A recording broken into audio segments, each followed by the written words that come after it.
Peace of mind, we provide cover for your valuables outside of the home, once they're specified on your home policy. Go online to the aa.ie. Staying cloudy tonight with more outbreaks of rain and the continuing risk of flooding. Lowest temperatures of 6 to 10 degrees. And now you're up to date on News Talk. The Football Show on Off the Ball. With Paddy Power. Fake crowd noise? The Emirates never sounded so good. Gamble responsibly. See Dunlewy.net. I'm prepared to do anything I can to play for my country again. Do it then. What about your start to the game? It wasn't bad, was it? Why should an honest answer be a mistake? How can a modern day manager not have a mobile phone? Why should he? Welcome into the Football Show on Thursdays Off the Ball. In about 15 minutes time we'll be talking to Mark Ogden about this week's Champions League, but it's gone from bad to worse for Dundalk. Very early stages of the second half, the ball has just broken to the edge of the box to Nicola Pepe, and he has fired the ball into the top corner. Not the ideal start for Dundalk. Just a couple of minutes into the second half, Greg Sloggett had just come on for the Lily Whites at half time, and they're now 3-0 down at the Emirates. A couple of sloppy goals they conceded just before half time to Nketiah and to Willock, but now the game looks beyond the reigning League of Ireland champions. The new League of Ireland champions are Shamrock Rovers, crowned this week. We'll be talking about the relegation picture in the Premier Division, and also a huge change in the First Division standings on the back of Wexford's successful appeal against their points deductions, which means that it will be Galway rather than Cabinteely who will play in the playoffs this weekend. To talk about all of that, delighted to say I'm joined now by Johnny Ward. How are you getting on, Johnny? How are you, Will? How are you keeping? We might start with Dundalk. I mean, that's a cracking goal, cracking finish from Nicola Pepe, started the second half, but I'm sure Filippo Giovagnoli and his coaching team will be disappointed about the two goals they conceded very sloppily just before half time. Yeah, it's so frustrating, Will, because they barely had a shot on target, Arsenal, for about half an hour in that game, and Dundalk actually had a bit more time on the ball on the break maybe than they envisaged, and Arsenal's press wasn't that hard, and Arsenal kind of gave away some sloppy free kicks and didn't really get going. But you see it time and time again when League of Ireland teams take on teams of this standard. It just in literally a couple of minutes everything can change, and sort of 5-6 minutes either side of the break, it's gone from a very laudable situation where you start to dream and hope is a wonderful thing in games like this, and all of a sudden you're 3-0 down 5-6 minutes later. And Gary Rogers came for a cross for the first goal at a corner and kind of missed it, and Nketiah was in like a flash, and then obviously Willock with the goal, and it's just been a very, very disappointing 5-6 minutes, because the likes of Patrick McElhenney and, even Cameron Dummigan before his mistake for the second goal, and generally their defenders, Chris Shields as well, they could all be very, very happy, and they looked vaguely dangerous on the break. But, League of Ireland fans and obviously Dundalk fans would have had a lot of concerns about this fixture, because Dundalk have gone into this European campaign under a bit of a cloud. The season has been poor by their standards, whereas in 2016, as much as they were in dreamland getting into the Europa League, they were in a far better place in terms of the club that team under Stephen Kenny. This team has had a very abortive campaign, and this could be pretty bad the way it's going, because there's a long way left in this tie at the moment. Yeah, and the disappointment as well, Johnny, I would imagine Dundalk have looked susceptible to conceding goals at set pieces throughout the season, and even I was at the game against Molde last Thursday, and when the Norwegians were whipping in corners in the first half, Dundalk looked nervy at corners. The disappointment would be it's not like Arsenal have blown them out of the water with particularly fantastic attacking play. Those two goals really came from sloppy defending on Dundalk's part. Yeah, and actually much of the first half, Arsenal were resorting to putting in crosses into the box, and Dundalk would have been delighted with that without resorting to cliches about Irish physicality and all that. League of Ireland teams would generally be fairly, confident about dealing with crosses and stuff. It's more the intricacies around the box. But you see a set piece, as you say, Will, and they did look quite shaky against Molde. For whatever reason, defensively this season, Sean Gannon not starting tonight would have been considered heresy, not that long ago, that he wouldn't be playing, but he hasn't had a great season. They've shuffled it around. Giovagnoli went with a very ambitious three at the back tonight, but you couldn't say it wasn't working, because they had been playing very well. But I guess, when you've so many changes, Will, mentally, you're maybe just not as sure as you were, and it was always going to be the case when they gave away a goal tonight. It was going to be very, very difficult, and you just hope at this stage that they can keep the score down, because we don't want the bad publicity. League of Ireland fans would always be a bit insecure about ties like this, because the floating football voter who may not watch League of Ireland all that much, may put it on to kind of have some sort of a glance at the modern, or the local game, see what it's like, and he or she tonight, if he sees Dundalk lose 6 or 7-0, it's probably not great, but hopefully they can stay in it, but it's going to be a long 40 minutes or so. Yeah, last thing they need here with their schedule currently are injuries. Patrick McAnally is getting some running repairs on the pitch currently. It looks like he's going to have to come off. They have been helped out by the results middle of this week, Johnny, in terms of trying to finish in the top 3, but Waterford's victory at the weekend keeps that kind of race for the top 3 just about alive currently, and Dundalk still have to navigate a few fixtures before they're 100% over the line to of European football again next season. Yeah, the league has been, fairly bonkers this season, in that Finn Harps, their manager Ollie Horgan, after they beat Bohemians at the weekend, was saying that it was a shame that they'd missed out on finishing third last or whatever, that they just have to prepare for a playoff. But he was sort of taking the mickey a bit, because he realised they did have a chance. They duly went on and beat St. Pat's last night. So Finn Harps are now 2 points off Pats, Derry and Shelbourne. So Pats went from a position where they could feasibly be looking for Europe, and they kind of still are, to now being a little bit worried about finishing second last, whereas Dundalk just haven't been good enough in the league to fully ensure, and it's hard to believe this, but they're not 100% certain of finishing in the first 4 at the moment, and their league form has been poor. I think they've 2 wins out of 10, drew at home to Finn Harps, were very, very poor against Waterford at the weekend. It's just been, I think their goal difference is +4 this season after 16 games, which is staggering really. They've been miles off Shamrock Rovers, lost Vinnie Perth as a manager. We saw, what happened with Cork City in terms of a club having the ignominy of basically after being sold to kind of deal with debts, and it can happen very quickly that a club derails. It's not quite at that level for Dundalk, but in terms of their on the field product, they've gone back an awful long way in the space of basically from the cup final last year to now. They're just not the team they were, and that was the fear for them going into this campaign. It lacked the razzmatazz of the fans being able to go to these venues, going like they got a great draw going to the likes of Vienna and London would have been fantastic, but they're just the if you watch them week in, week out, you would have feared for them, and it's kind of been borne out a bit tonight. Yeah, no, it's been disappointing. It was disappointing second half against Molde last week too, and Giovannioli was kind of joking yesterday, Johnny, and it was only a half joke where he said that he already kind of has half an eye on the game against St. Pat's as opposed to being all in on the preparations for this game against Arsenal. He would never have rotated, because this is a once-in-a-lifetime opportunity for these players to get to play at the Emirates tonight in the Europa League, but there probably has to be that kind of half thought in the back of their minds, 1 win or 2 draws are still needed to secure European football for next year, because when you look at the expenditure and debts that Dundalk have had in the last 2-3 seasons, it's pretty imperative that they get into Europe again next season.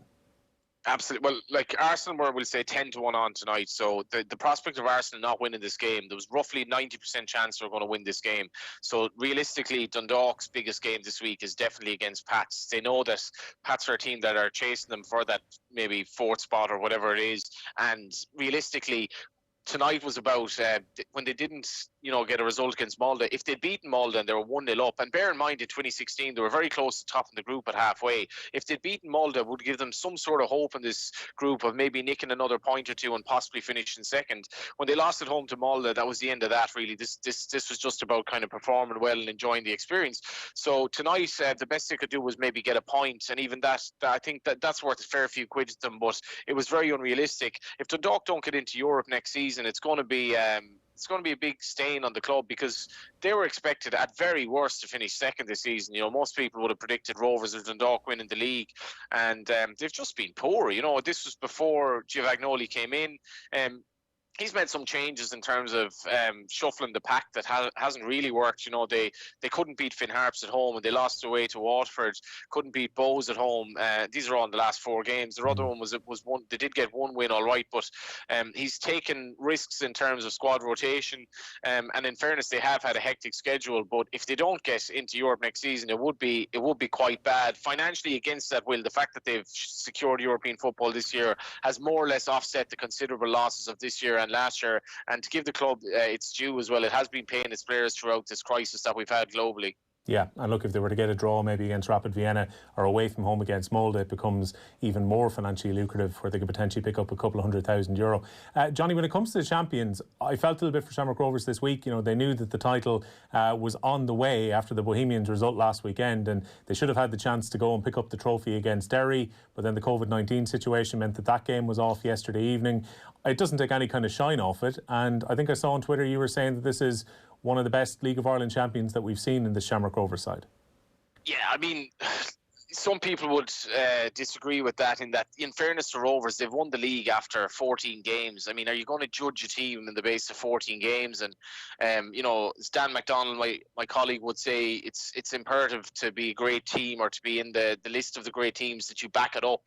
But I can only judge what I've seen. And the Shamrock Rovers team I've seen this season with Jack Byrne, Graham Burke, Aaron Green, Ronan Finn, Alan Manis, Joey O'Brien, Pico Lopez, is without a doubt one of the best League of Ireland teams I've seen. No question whatsoever. I think Stephen Bradley thinks it's the best League of Ireland team that has been probably champion at all. Now, the Dundalk team in 2016 was much more solid in terms of what it achieved, but I thought Shamrock Rovers against AC Milan gave a really good account of themselves. I think in Europe in general they've done well. I posted up a link last night on Twitter to the goal they scored against Sligo Rovers. I challenge anyone to look at that and say that's not a good football inside. They kept the ball for 30 passes, a world-class pass by Jack Byrne into Graham Burke to score the goal. And they've had games where the biggest credit I think you can pay Shamrock Rovers is that nearly everyone who plays them just parks the bus at this stage, and they've had to kind of find ways around that. They weren't brilliant in the European game when they beat the Finnish team, but I thought against Milan they performed really well, and they were very brave because they passed the ball out from kickouts against a team that was actually embracing a high press, a team of Milan's calibre. And it's actually frightening, I think, the players that haven't even been playing this season. They didn't have Sean Kavanagh, who's arguably one of the best left backs in the league. He was out for the season. Greg Bulger was out for the season. Rory Gaffney has barely featured. Reece Marshall, the right back, I think is going to be very good.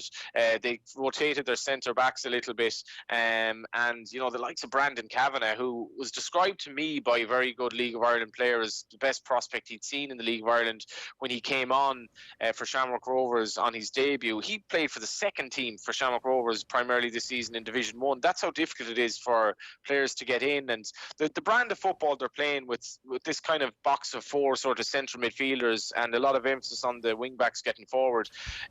It's the best football I've seen, I think, in the League of Ireland consistently. I think they play a lovely brand of football, and a lot of that is down to the fact that Stephen Bradley and Stephen McPhail as well as Glenn Cronin are involved, because anyone who remembers Stephen McPhail playing for Leeds, you know, and playing for Ireland earlier on in his career, what a beautiful, beautiful footballer. And Bradley was an exponent of the style of passing the football as well. And Shamrock Rovers are doing something fairly special at the moment. Belatedly, they've gotten investment. A League of Ireland club has gotten investment from a very wealthy Irish person. This should have happened a long, long time ago.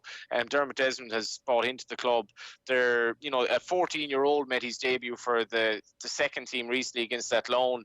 You can have your own views on that, but there's no doubt that they're bringing in a lot of young players. They sold Bazuna to Manchester City for big money, and he's gone on to great things, I think. And they're probably on the cusp of dominance in Ireland unless they completely you know, blow their money like is possible. You can see what's happened to Cork, and you know, Dundalk have had their troubles, but they're just in a very good place at the moment, Shamrock Rovers, and I suppose much will hinge on whether Jack Byrne stays or not. But kind of don't get the feeling that if he goes, they won't you know, be still the best team in the country. It's just he is that X-rated player. It's rare. I've been watching the League of Ireland 25 years or thereabouts now, and it's rare you get someone of that talent with that technical ability that he has, who basically is very, very hard to get off the ball and can create bits of magic. But I've enjoyed watching them, and I think that the League of Ireland can definitely look at on some of the teams and some of the players and what's happening on the pitch and be very, very positive for the future. But it probably wouldn't be a great thing if Shamrock Rovers started to dominate entirely. Yeah, no, they need some rivals as well. That's going to probably be the telling point about them being a great team or not. John, we'll talk to you again in a few minutes' time.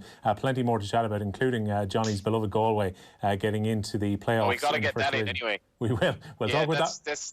best day ever. We'll talk about that in a lot more detail about what's happened off the pitch today, which will allow Galway to play in the playoffs this coming weekend. We're going to be chatting to Mark Ogden now in a few moments about the Champions League. Still 3-0 to Arsenal at the Emirates against Dundalk. But the big names keep on coming as part of our Cadbury FC series of remote roadshows. So far, we've had in-depth chats with Gary Neville, Teddy Sheringham, Packy Bonner, Shay Given, Sol Campbell and Ian Wright. In the coming week, we'll be speaking to Glenn Hoddle and Harry Redknapp. That's coming your way next week, so stay tuned to OTB Sports social channels for full details on where you can catch it, and you can go to otbsports.com to check out our previous remote road shows, which I mentioned before. It's all with thanks to Cadbury FC. You can check out cadburyfc.com for updates on their promotions and giveaways. Still 3-0 to Arsenal. We'll be talking Champions League with Mark Ogden after these.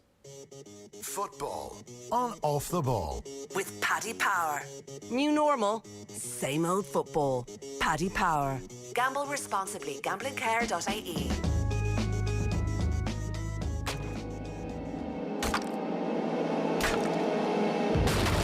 Here's Sean.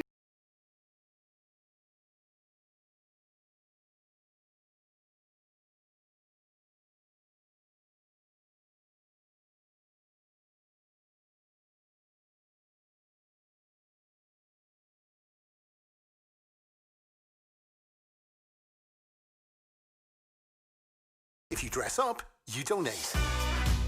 It's a great way to have some fun while raising vital funds for life-saving treatment for Temple Street Hospital's little patients.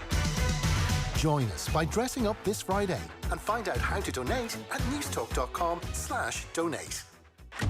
At Guaranteed Irish, we believe enterprise is at the heart of thriving communities. Did you know Sudocream's name came from the Irish pronunciation of soothing cream? Still manufactured by Teva in Baldoyle today, Sudocream has been soothing skin since 1931, making it a staple in Irish households whilst also supporting Irish jobs. Guaranteed Irish welcomes companies that are altogether better choices for our communities. So look out for it. GuaranteedIrish.ie. Altogether better. At 3 Business, we know that your business sometimes needs to be run outside. From home or on the road. Today, we are providing 5G in every county in Ireland. We also carry over 2/3 of the entire country's mobile data on our 4G nationwide network.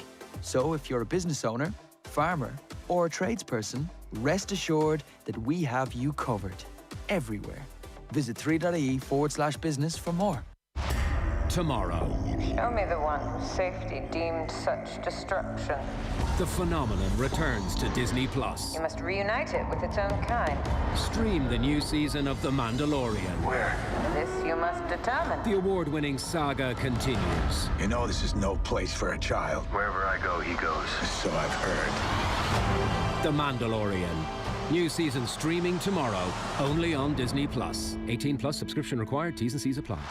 This place began with a single store, bringing newspapers, magazines and stories from across the nation and around the world to the Irish people. From that store sprung stalls at railway stations, opening a wider world to commuters and travellers. Then more stores bringing that wealth of inspiration into the hearts of our towns and cities. This place is Eason, Ireland's favourite bookseller since 1886. Today we continue to move with the times, informing, entertaining and inspiring readers of all ages, bringing the latest titles from around the world and the widest range of homegrown books to your phone, laptop or tablet online at easons.com. Eason, be inspired. Free delivery for orders over €10 on easons.com. How ambitious are you for your business? At SkillNet Ireland, we believe learning and upskilling are key to any business reaching its potential. That's why we focus on making your business the best it can be. Together with our 70 SkillNet learning networks, we offer innovative learning and upskilling programs designed around your business needs. If you're ambitious for your business, then we are too. Visit skillnetireland.ie. SkillNet Ireland is a business support agency of the Government of Ireland. Right now, it's even more important that we all pull together to keep the country safe. And at SuperValue, we'll keep doing all we can too. By having more online shop delivery slots and having our aisles and shelves stocked, sanitising stations ready and priority shopping times for elderly or vulnerable customers. At SuperValue, we're there for you. All Harvey Norman stores remain open until 6 p.m. daily for home appliances and essential technology. That's right, shop safely in our spacious stores for all your essential needs. Get laptops, tablets, mobile phones, cookers, dryers, washing machines, fridges, home office furniture and more. Shop safely in our spacious stores or shop our full range of appliances, technology, furniture and bedding online for click and collect or nationwide 7 days a week home delivery. Harvey Norman, open until 6 p.m. daily for home appliances and essential technology. Go! Football on Off the Ball. With Paddy Power. Minimal contact in stadiums shouldn't stop the usual suspects from going down. Gamble responsibly. Gamblingcare.ie. Latest from the Emirates in the Europa League Group B, it is Arsenal who continue to lead 3-0 against Dundalk. Cracking goal early in the second half from Nicola Pepe for the Gunners to put them 3-0 up. Goals from Nketiah and Willock late in the first half had put Arsenal 2-0 up at half-time. The other game in Group B has got about 15 minutes left too, and Molde have just taken the lead against Rapid Vienna. So Molde, if that was to become a result at full-time, will go joint top of Group B along with Arsenal, having beaten Dundalk 2-1 last week. Rangers are taking on Poznan at Ibrox, and it's still 0-0 between Stephen Gerrard's side and the Polish champions there. Now, delighted to say that we've been joined by senior writer from ESPN, Mark Ogden. Mark, good evening to you. Hi guys, how you doing? You were writing about Marcus Rashford. Everyone's talking about Marcus Rashford, it seems, currently, and not just in terms of what he's been doing on the pitch, but what he's been doing off the pitch. And at the weekend, there were some supporters who were saying to Rashford, you need to concentrate in terms of what you're doing on the pitch. A remarkable performance from him off the bench last night against RB Leipzig at Old Trafford. And you said he deserves to be in the conversation with the likes of Erling Haaland and Kylian Mbappe. And based on what we've seen from Rashford so far this season, it would seem he's right up there. Yeah, I mean, the point I was trying to make, though, is that over the last since he got into the United team in, 2016, he spent most of his time in the Europa League, or certainly half his time. I think he's played 20 Europa League games and 20 Champions League games now. And unlike Mbappe and Haaland, who basically gone straight into the Champions League and hit it, fantastically, Rashford's had to put up with being in the Europa League, so he's not had the chance to claim that stage as his own, and he's older than Haaland and Mbappe, obviously, but I think he's certainly got the skill set to be in that conversation. I'm not saying he's better than either of them or he's worse, whatever, but I think he's part of that new wave of attacking talent that when Ronaldo and Messi vacate the stage, there'll be new big stars, and I think he is in that bracket. I think he's got something about him. He's got pace, he has a trick. He could score more goals, but maybe that's going to come into his game now, as we saw last night. That clinical side appears to be just the edge that's needed. That might come from him playing more centrally. John Giles, we were talking to him earlier on the programme, he thinks that transition might be more permanent now from the left-hand side over to centre forward. Now, himself and Martial and Greenwood can move around within that front three, but there will probably come a point when Rashford becomes United's number 9. Yeah, and I think having Edinson Cavani around will help him as well, even if it's for just the rest of the season. I think one thing that Jose Mourinho identified, way back, I think 2016, was that Martial and Rashford had a good future, but they weren't experienced enough to kind of shoulder the burden and be relied upon to score the goals. So Jose brought in Zlatan Ibrahimovic, who had a great season, but then he got injured. And I think even still now, I think Rashford's 23 at the weekend. He's still young and he still needs that guiding hand. And I think Cavani at 33, 34, he's been around the block. He can help massively with Rashford on the training pitch, on the pitch as well. And I think you'll see the development there. But I think there's also a comparison to be made, turn the clock back to, I think, 2006, 2007, when United, Wayne Rooney and Cristiano Ronaldo both kind of knocking on the door. Same sort of thing, young players with a great future.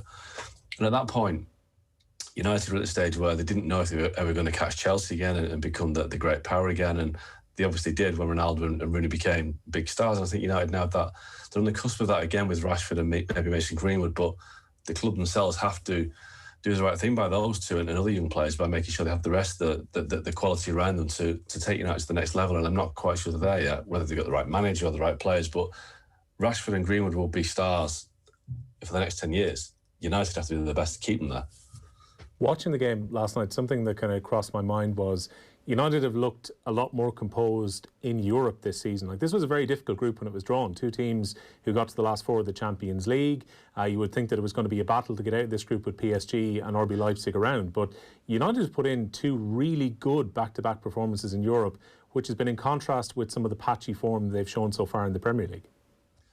It's really difficult to put your finger on that, because I was watching the game last night thinking the same thing, that they do seem to be more at ease in the Champions League, whether it's because the Champions League is a more tactical game and players have to be more concentrated throughout the game. There's certain United players who do switch off at times. I think in the Premier League, maybe they don't give the game the full attention that they should do, whether they think it's going to be easier, whether there's a sense of familiarity with their opponents that makes them switch off. But in the Champions League, they're on it. Even Pogba last night, I thought had a good game. He was focused and on it as well. And I just think being in the Champions League kind of adds to that sense of needing to be fully focused and fully concentrated, something they don't quite have in the Premier League. So it could just be a minor thing like that kind of little element of being on the toes because it's the Champions League and not the Premier League.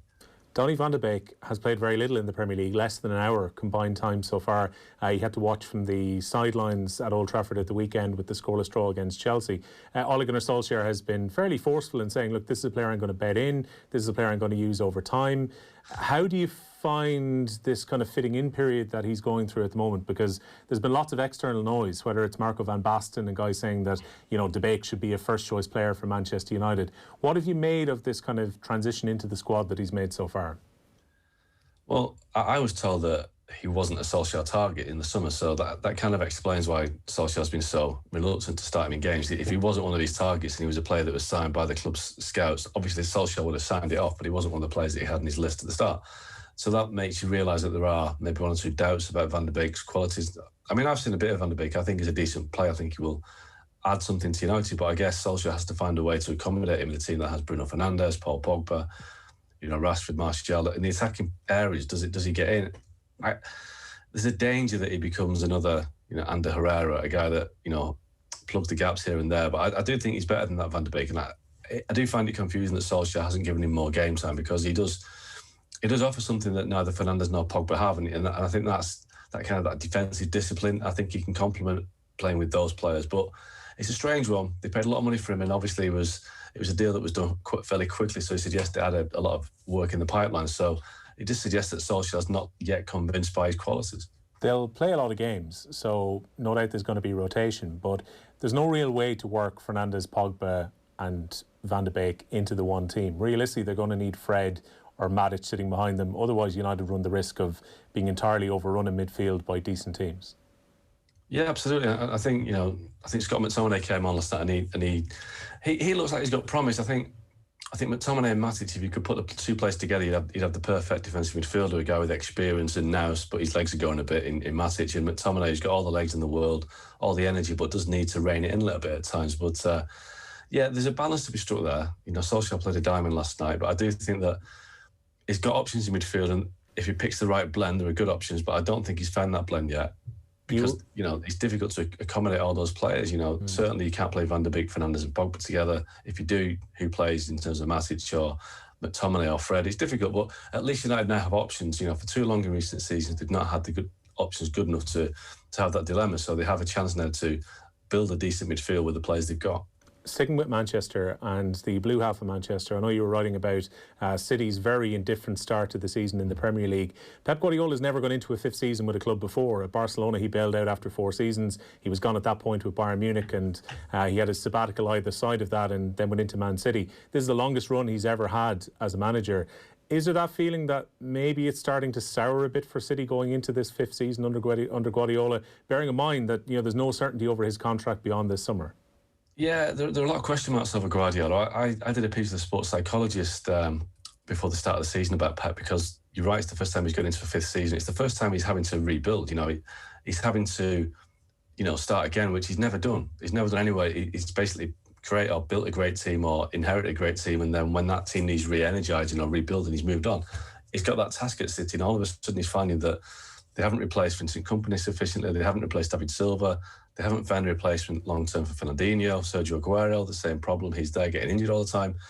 So it does feel like City are now running out of that impetus, which they've had for a good 10 years, since Shakeman took over in 2008. So you do look at City and think that it does feel a bit tired right now. Pep Guardiola was brought there. He was always the guy they wanted. Fran Soriano and Chiqui Begiristain, the guys from Barcelona, came in with the job of getting Guardiola. They've got him, but what now? And if Guardiola goes, it'd be interesting to see what happens at City, whether the Catalan connection at the club stays or whether that that moved on as well, and they have to start again. So, yeah, it's a big year, and I'm not quite sure that Pep is committed to staying beyond the end of the season. But equally, I'm not sure that City are too exercise right now to tie him down to a longer-term contract. Maybe it was a huge call. I mean, once you decide to bring in the likes of Soriano and Cheeky Bergestein, as you mentioned, they were basically trying to rebottle what Barcelona were able to do back in 2009. It was getting the old band back together again. But they are facing now, when you look at the age profile of their squad too, that Sergio Aguero is coming towards the end of his best form. He's going to have to be replaced at some point. David Silva is almost impossible to replace. Even if you've got players like Phil Foden and Gabriel Jesus coming through, City's purchasing at the back has been a constant problem. The players they bring in, they're having to spend more money on top of that to replace them. So instead of spending the big money maybe to replace the marquee talents at the front, City have had to spend a lot of the money at the back. Like I said, in the piece I wrote, I made the point that they do seem to be making the same mistakes that Man United made under Fergie 10, 12 years ago, in terms of they've got some great servants there like Ferdinand and Vidic, but they replaced them with Smalling and Jones. And what I mean is that, incrementally they're replacing great players with inferior players. And I think that's happened at City, and certainly at the back. There's a lot of players that have moved on that haven't been replaced, and they certainly haven't replaced Kompany. They spent an awful lot of money on centre-halves in recent years. They spent 100 million this summer on Nathan Ake and Ruben Dias, and time will tell if they're the solution. But the problem is that if you keep signing players that aren't as good as the ones they replaced, the team will decline. And I think that's happened at City. And the best players that they signed for me were the players that they signed under Roberto Mancini. I think Brian Maury and Gary Cook were at the helm. It was the likes of Aguero, Yaya Toure, David Silva. You can even say James Milner. They haven't replaced these players properly over the years. And it's interesting now that City are at the stage where they spend a lot of money, but they always seem to spend it in that kind of tier B bracket. They don't sign £100 million players. They don't go right at the top end of the market. They stock the club up with 50, 60 million pound players, good players, but not the top high end players. So, it'll be interesting to see if they can take it on and start again. But all of a sudden, they've got 4 or 5 players to sign rather than 2 or 3. I wonder as well, Mark, on a final note, how much of their project this summer was based around a belief that Lionel Messi was going to walk away from Barcelona and that Man City were ready to welcome him along with open arms. I wonder how much of their planning for this year was actually based around what was happening around the new camp. Yeah, it's interesting that, because the people you speak to at City or spoke to at the time they were always kind of hedging the bet, saying, he'll stay at Barcelona. I think there's always a belief that, an acceptance that it would stay. But within that, there was a hope that it would go to City. And I think if Messi was definitely going to leave, City would have been in front of the queue, which kind of made me kind of smile the other day when Guardiola was talking about wanting a new striker, but they couldn't afford it. Well, if they hadn't spent so much time trying to get Lionel Messi, who they couldn't afford either, then they might have got the striker they wanted. So you do wonder about the priorities. It seemed to me that they were trying to sign Messi as one kind of final gift for Pep, to try and square the circle and get that Champions League trophy at the club, and Messi was the answer to it, and it didn't get Messi. So who knows, the next time we see Messi and Guardiola together, they could be back at Barcelona next year. Yeah, interesting to see what happens this coming summer. Mark, thanks a million for joining us on Off the Ball. No problems. We'll get ready to head towards a short break. Johnny Ward is going to join us again in a few moments. But in the Europa League, latest score, about 12 minutes to go. Arsenal are still 3-0 up in their game against Dundalk at the Emirates. Dundalk have had a couple of half chances. Patrick Hubin had a free kick which went just wide a few moments ago. The other game in the group is Molde against Rapid Vienna in Group B. And in Norway, it's Molde who currently lead by 1-0. And Rangers have taken the lead against Poznan at Ibrox. It's Rangers 1, Lech Poznan 0. Morelos has scored the goal for Stephen Gerrard's side. Earlier this evening, it was 2 goals apiece between Lille and Celtic. Celtic had led 2-0 in that game. A shock defeat against Spurs, who played a strong team and brought on even stronger subs throughout the game. They were beaten by Antwerp in Belgium by 1-0. And Leicester won away to AEK Athens by 2-1. We'll take a short break. Johnny Ward rejoins us after these. Football on Off the Ball with Paddy Power. New normal, same old football. Paddy Power. Gamble responsibly. Gamblingcare.ie. When your business is open to opportunity, opportunities open for your business. Open up to a world of possibilities, both in store and online, with payment solutions made for today's demands. Discover more ways for your customers to pay with a payments provider that has the best Trustpilot rating. We are Opeo by Elevon. Let's do tomorrow together. Search Opeo today or visit opeo.ie. The moment you see the Volkswagen you want, you know it's for you. And the Volkswagen Assurance Plan helps everything else fall into place. With PCP finance from 0% APR, flexible deposit options, and a guaranteed minimum future value. It's time to follow your instinct. Search Volkswagen 211 now. Finance provided by way of hire purchase agreement from Volkswagen Financial Services Ireland and subject to lending criteria. Terms and conditions apply. Visit volkswagen.ie/211. Volkswagen. At Centra, we have everything you need for Halloween, like selected treat-size bags such as Maltesers and Crunchies from €1.97. Pringles 200-gram selected range only €1.50 each.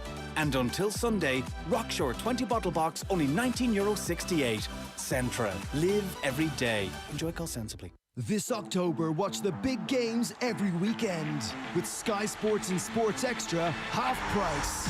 This week it's Man United Arsenal, live only on Sky Sports. In one of the Premier League's most historic fixtures. Get Sky Sports, BT Sport and Premier Sports half price for 6 months. Search Sky Sports Sale. New sports customers only. Standard pricing applies after 6 months or if cancelling one element of the bundle. Minimum term and further terms apply. Littlewoods Ireland has all the toys that your kids are dreaming about. Our online store is fully stocked with this year's most wanted brands. From board games to sports cars, gaming consoles and dolls. Shop from the comfort of your home and don't miss out on the toys they really want. Brands you love delivered at littlewoodsIreland.ie. In the coming weeks, Healthy Ireland will be sending letters to thousands of people asking them to take part in our annual survey. This survey is done over the phone. It's a quick check-in that lets us assess the mental and physical well-being of the whole country. If you get a letter, make the call and help keep Ireland on track for a healthier future. From Healthy Ireland, an initiative of the Government of Ireland. Visit gov.ie/Healthy Ireland for more.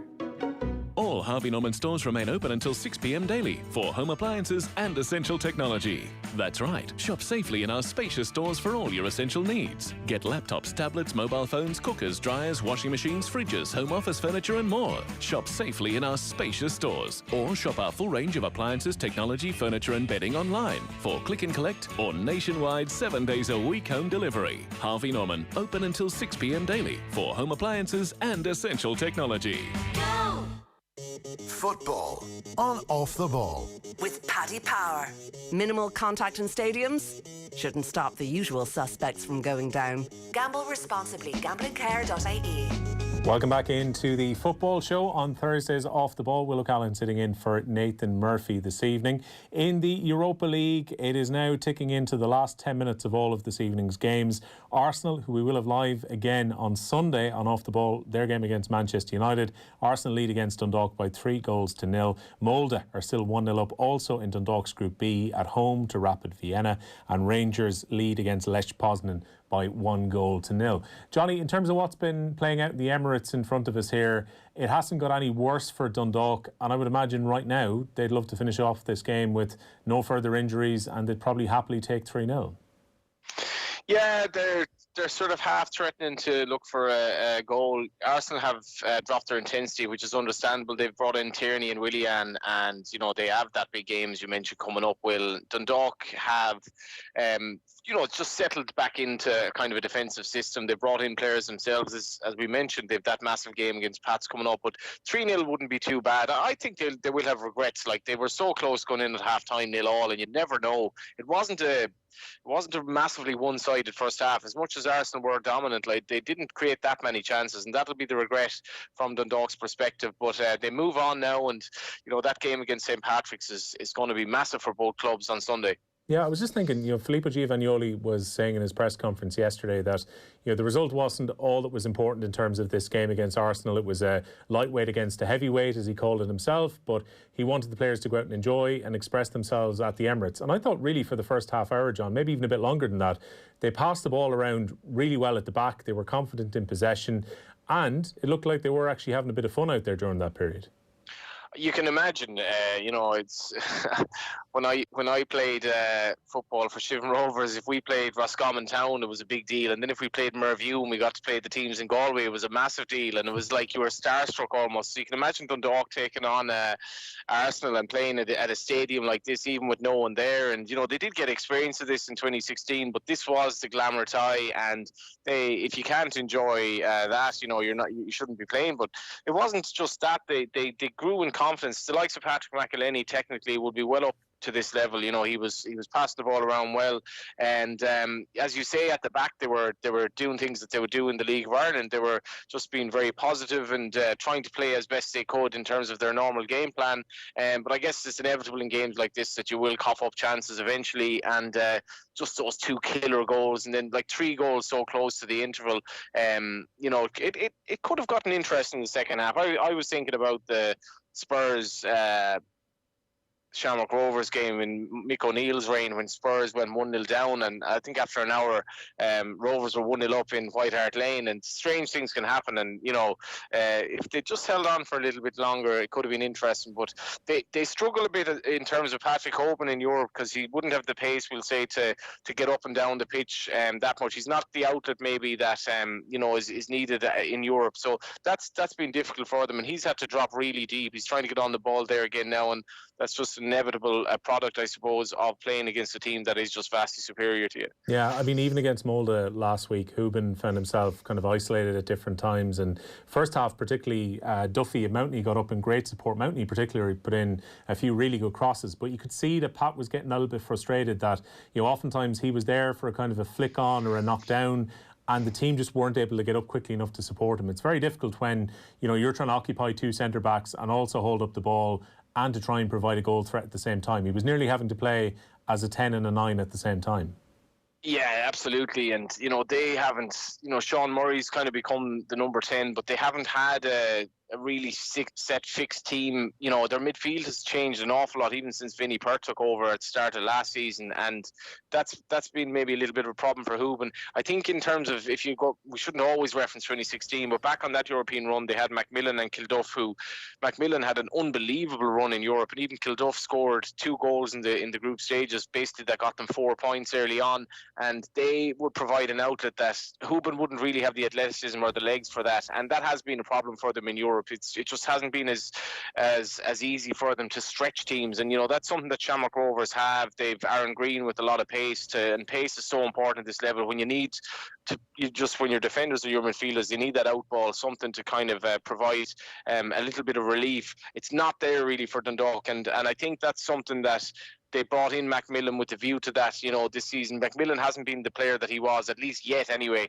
and as such they've kind of struggled for goals in Europe. But they've struggled for goals in Europe for some time now, and that has been a problem that they haven't really been able to eradicate. I know they got into Europa League group stages, but they weren't great in the qualification. They got a lucky draw, and against Molde they scored but struggled to do much in the second half, and it's been frustrating for Patrick Hoban, but it wasn't unexpected that he was going to have a long night up there on his own. Yeah, we'll keep an eye on it. Still into the last 10 minutes, Arsenal 3-0 up currently at the Emirates. Cork City situation, John, I can't help but feel slightly sad about what's happened here, because I remember when Cork went back down to the First Division and the Forest Group came in and the supporters took over the club and put new life back into it. OK, they've had their struggles financially over the last couple of years, but I thought it was very admirable, you know, as a supporter of a different League of Ireland team, to see that supporter model come in and take over the club. And now to see this come to an end, at least for me, I feel a certain tinge of sadness about this. Absolutely, yeah. You know, Cork became a really shambolic club, you know, ran itself into the ground and was saved by the fans for us, and put on a pretty good footing almost immediately. Tommy Dunn came in, they got promoted. John Caulfield came in and they had outstanding success, really. You know, John Caulfield's early years at Cork City brought them to, you know, winning the league, winning the cup, and brought them to a standard where they really pushed Dundalk hard, and it was a real renaissance in that club. The fact that the club was owned by the fans effectively meant that there was massive, you know, goodwill around Turner's Cross. They had Sean Maguire in there, you know, which was really an amazing footballer at that level, and they became a very good team, but they really being honest, they screwed up. You know, they should not have gotten into this position. They had to settle a massive bill with the revenue earlier this year, which entailed drawing down money from Preston from transfers that they had made to Preston. Basically, it was shades of the FAI that they just needed money fast, and that put them into a situation where this happened today, where Grovemore Limited was voted in last night for others to take over the club. Trevor Hemmings, Preston. Trevor Hemmings, the owner of Preston, is going to effectively become the owner of Cork City, but they just wasted money, Will. You know, there's no two ways about it. It should not have come to this, and I'm loath to say it's because it was a fan-owned club that this happened. We've had many League of Ireland clubs being run into the ground, but they went from a position to regularly having European qualification to suddenly being on the verge of, you know, bankruptcy at the start of the year because they overstretched their budget, and that they really messed up there. And I'm not sure who's to blame. You know, obviously the board probably did spend a little bit beyond its means. Maybe, I think they projected for crowds that didn't materialise because the club wasn't doing as well as they thought on the pitch. But at the same time, there are lessons there, because if you look at the other models, we'll say Sligo Rovers, particularly Bohemians, which has been massively successful as a fan-run club in recent times, Galway United edging towards that model as well. There's a great feeling about going to games that, you know, when the club is run by the fans, you feel like you actually have an ownership of it, and you know it's an attractive maybe outlier in these days when you know there are so many wealthy people getting involved in football at a bigger level. But Cork City, you know, they voted fairly overwhelmingly. I think the vote was nearly in the region of 2-1, because they probably just felt that they didn't really have an option, and that there were probably ructions in terms of for us at this stage, how it's gotten to this stage. And it's sad, but I would say from my experience of Preston, I've been to a couple of games there, Preston seems to be a fairly prudently run club. There's definitely a community vibe around the place, and you know, I voted for Galway United to be taken over by Saudi investment not that long ago, and you know, I did that with a heavy heart, but I mean, that was something that turned out to be a bit of a shambles for Galway United, and it ran into the ground. But I don't think your vote at the time, Johnny, was it kind of a hope that maybe if these guys come in, they take Galway to a next level where, you know, I think a lot of League of Ireland fans probably find themselves in that position, which is you might end up having to tread water if the money isn't there, while if the investment comes in theory at least, you can get right up towards the top of the table by bringing in the right players. Yeah, and like Galway United is a massively underachieving club, you know, considering the quality of the players that Galway has produced, and you know, down the years. And at the moment, Galway United has achieved nothing on the pitch, but ultimately, Galway United doesn't have any assets. It has nothing. Like, it doesn't own the ground, doesn't own anything. So the worst that could happen with the Saudis was they come in, they spend a load of money, it goes badly, and the club just starts again. So I didn't really see there was a massive risk. Cork City is a much bigger club than Galway United, and has gotten itself to a situation where it's a proper fan-run club. And this was, you know, they could have possibly gotten themselves out of this situation, but this crew coming in and taking over the debt is probably seen as the safer route to the future. And owning a club is not easy. It's a very, very complex process. It involves a lot of manpower, a lot of woman power, a lot of people put in, you know, basically voluntary work. People will obviously fall out with each other. Decisions will be made that people will disagree with. Democracy is difficult at the best of times, and it's difficult to run a club. And I'd say there's probably at this stage maybe a bit of fatigue, and they just thought they couldn't bring it any further. And this may be good for Cork in the long term. Maybe they'll be able to realise their potential. But as you say, it is with a heavy heart when you effectively give up your ownership of the club to what is, you know, a foreign power, whether you like it or not. Yeah, and Cork City are going to be a big draw if we get supporters back into grounds. I remember when Cork were playing in the First Division, and they used to bring big groups of fans to what's effectively the Fáilte Ireland Division, which is the First Division with all the trips that you have to make. And I'm sure it'll probably be lucrative for those clubs in the First Division if we do get fans back into stadiums for the coming season in next year. It's just finished up at the Emirates. Didn't get worse for Dundalk in the end, with a comprehensive enough 3-0 victory for Arsenal on the night. I'm not going to have your moment stolen from you, John, in terms of Galway, because this is a bizarre situation that's played out in the end. Because, you know, Tuesday night we had what could potentially have been a very dramatic night, but it was fairly straightforward with the way the results went. We thought we had our playoff situation entirely set. Then Wexford go for their appeal against the deducted points that they had, and the upshot of this is Galway benefit and Cabinteely miss out. this does have, echoes of the Charlie Haughey's Google, really. I think this is quite unprecedented in the sense of you have this unbelievable grandstand finish to the First Division where there is a playoff place, second, third, fourth and fifth in an abridged season, which essentially meant that there were so many games that mattered, and every game in the final day of the season mattered in some shape or form. Galway United knew that if they beat UCD, the chances are, as long as they got a favour from Drogheda against Cabinteely, that Galway United would make the playoffs after having a dreadful start to the season where they basically didn't win any of the first 7 games. Galway United are leading for most of the game. UCD go 2-1 up, get 2 late goals, and Galway United now need 2 goals to win the game. And a lot of us had more or less almost stopped watching it at that stage. And then Shane Duggan rifles in this goal and they get a 2-2 draw, but it doesn't matter. Or does it matter? Because all of a sudden Wexford appealed the fact that they'd been docked 3 points for a game against Cabinteely, which had finished level earlier in the season. They brought it to, they appealed the decision. And today, it was probably rightly, I would argue, found that Wexford basically were right in their appeal, and the 3-0 result, which had been given to the result was basically switched around in the sense that it was reverted to a draw, which was the original result, and Wexford did not lose the game 3-0. As such, Cabinteely did not win the game 3-0, and Cabinteely then lost 2 points and slipped below Galway United in the table, and Galway United now have to prepare for a game against Bray in 2 days' time that they didn't think was happening. And the symmetry of this happening on the day that Cork City, who John Caulfield was manager of and presided over their great run, but also presided over their fall from grace, while all this was happening in Cork and there were heavy hearts down Lee side, John Caulfield's Galway Revolution somehow gets a stay of execution. And as much as it's unlikely, because Galway would have to beat Bray, they would have to then beat either UCD or Longford, and then would have to beat a Premier Division team. So we're talking fairly long odds at the moment.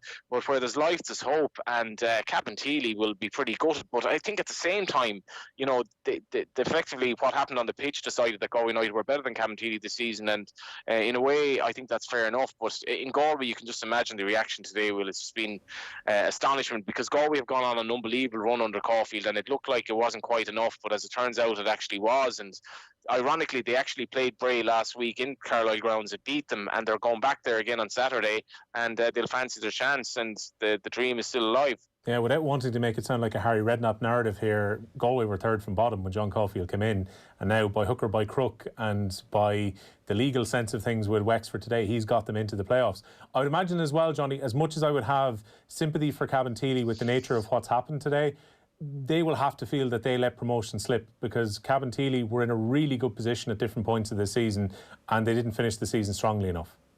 Well, they lost quite a few games heavily. They got battered, ironically enough, by Wexford. Everything's ironic now in the First Division because all these teams are somehow interlinked.